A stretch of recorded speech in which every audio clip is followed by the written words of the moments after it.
మీకు ఏదో పట్టి పీడిస్తోంది, దోషం తెలియట్లేదు. ఇందువల్ల ఇలా అవుతోందండి. దోషం పట్టుకోలేరు. అది ఎందుకు వస్తుందో తెలుసా?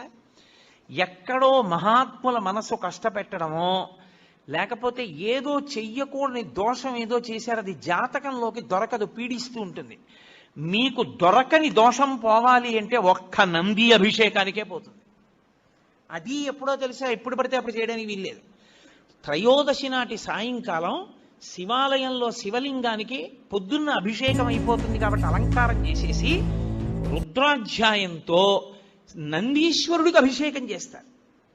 అభిషేకం చేసి నంది మూర్తినంతటినీ కడిగి అలంకారం చేసి చందనం బొట్టి బొట్టు పెట్టి నందీశ్వరుడికి శివలింగానికి ఏకకాలంలో హారతిత్తితే సమస్త దోషములు ఉపశాంతి పొందుతాయి. ఒక్క త్రయోదశి నాడే. ఇక ఇంకొక రోజు లేదు దానికి. దోష నివారణార్థం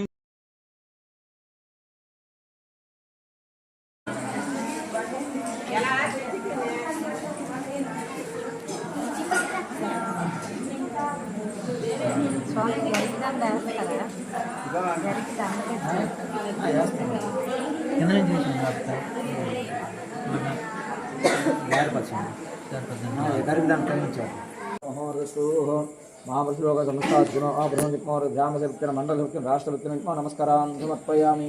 श्री श्री नंदीश्वर स्वामदेवतन्मोरस्तमहोर्दस्तु।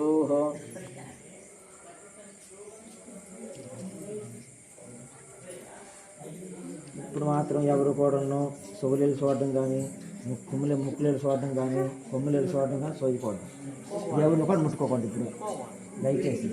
ఎందుకంటే ముందే చెప్తాను లెమినెట్ ఉంటుంది కానీ కొంతమంది అలగ చేస్తాను. నేను మన ఏం చేస్తున్నా ఫస్ట్ కూరో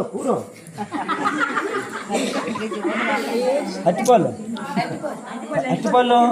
ఒకసారి ఒక అమ్మ తీసుకొచ్చిందా పాడుతాను